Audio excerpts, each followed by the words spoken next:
সেখানে দাঁড়িয়ে এই যে দেখো সংযত হয়ে যাও, যারা যারা তৃণমূল আছো সংযত হয়ে পালাবার পথ খুঁজে পাবে না, এটাও বার্তাটা দিয়ে দিচ্ছে। নিত্যানন্দপুরে মানুষ শান্তপ্রিয় মানুষ, আমরা চাই এখানে মানুষ শান্তভাবে থাকুক, মানুষ ভালোভাবে থাকুক।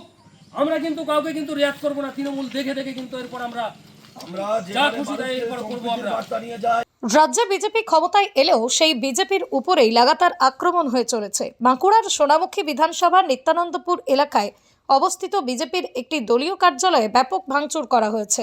অভিযোগ উঠেছে তৃণমূলের দুষ্কৃতীরাই ভাঙচুর করেছে। তৃণমূলের দুষ্কৃতীরা নাকি গতকাল রাতের অন্ধকারে বিজেপির ওই পার্টি অফিসে গিয়ে ব্যানার ও ফেস্টুন ছিঁড়ে ফেলার পাশাপাশি পার্টি অফিসে থাকা চেয়ার টেবিল সমস্ত কিছুই ভাঙচুর করেছে। এই ঘটনাকে ঘিরে আজ সকালে এলাকায় উত্তেজনা ছড়ায়। খবর পেয়ে পুলিশ ঘটনাস্থলে পৌঁছে তদন্ত করে দোষীদের গ্রেপ্তারের বিষয়ে আশ্বস্ত করেছে। তবে বিজেপির ক্ষুব্ধ নেতারা স্পষ্ট জানিয়েছেন, দোষীরা যদি অবিলম্বে গ্রেপ্তার না হয় তাহলে তারা নিজেরাই দলগতভাবে ব্যবস্থা নেবে।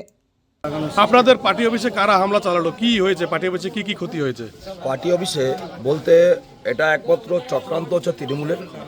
কারণ কি, আমাদের কালকে রাত্রি 10:30 পর্যন্ত আমরা পার্টি অফিসে ছিলাম। ততক্ষণ পর্যন্ত আমাদের পার্টি অফিস ঠিকই ছিল এবং সুরক্ষিত ছিল। আমরা যখন সকালে আমরা প্রতিদিনের মতন আজকে যখন পার্টি অফিস আমরা খুলতে এসেছি, আমরা এসে দেখি আমাদের পার্টি অফিসের যে বেড়াগুলো ছিল সেই বেড়াগুলো হচ্ছে ভেঙে দিয়েছে। যে প্লাকার্ড ছিল প্লাকার্ডটা একদম পুরো ভেঙে টুকরো টুকরো করে দিয়েছে এবং যে সমস্ত ব্যানারগুলো ছিল ব্যানারগুলো ওরা ছিঁড়ে দিয়েছে।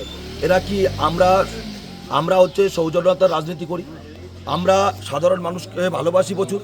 আমরা আমাদের যে শীর্ষ নেতৃত্ব, আমাদের রাজ্য সভাপতি, যেখানে হচ্ছে সৌজন্যতার বার্তা দিয়ে, যেখানে পশ্চিমবাংলায় কোনো খুন এখনো পর্যন্ত হয় নাই, সেখানে দাঁড়িয়ে আমরা সমস্ত মানুষকে আমরা বলছি যে আমরা তোমাদের সাথে আছি, কোনো বিশৃঙ্খলা কিছু হবে না।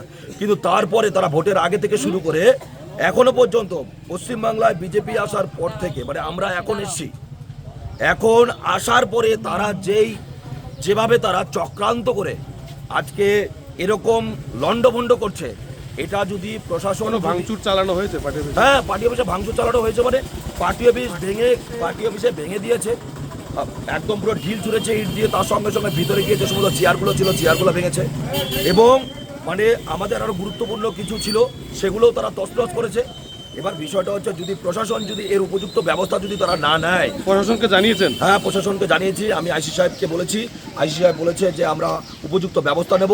যদি তারা উপযুক্ত ব্যবস্থা না নেয় তাহলে এইখানে যত ভারতীয় জনতা পার্টির কার্যকর্তারা আছে তারা ডিসিশন নেবে যে তারা কি করবে। কেন করলো এমনটা? কেন বলতে তারা হচ্ছে হারটা মেনে নিতে পারছে না। কারণ কি, বিগত 15 বছর ধরে যে জঙ্গলরাজ পশ্চিমবাংলায় চালিয়েছে, সেই জঙ্গলরাজ যে অপশাসন তারা করেছে সাধারণ মানুষের উপরে, যে মানে তার জন্য যখন হচ্ছে পশ্চিমবাংলায় সুশাসন যখন নিয়েছে ভারতীয় জনতা পার্টি, পশ্চিমবাংলায় যখন এসছে, তারা ভাবছে যে না, এদেরকে যেভাবেই হোক না কেন এই সামনের সারি যারা যারা আছে তাদেরকে মেরে এখান থেকে সরিয়ে দিতে হবে। যদি তাদেরকে সরিয়ে দিতে পারি তাহলে আমরা আবার এখানে রাজত্ব করতে পারবো।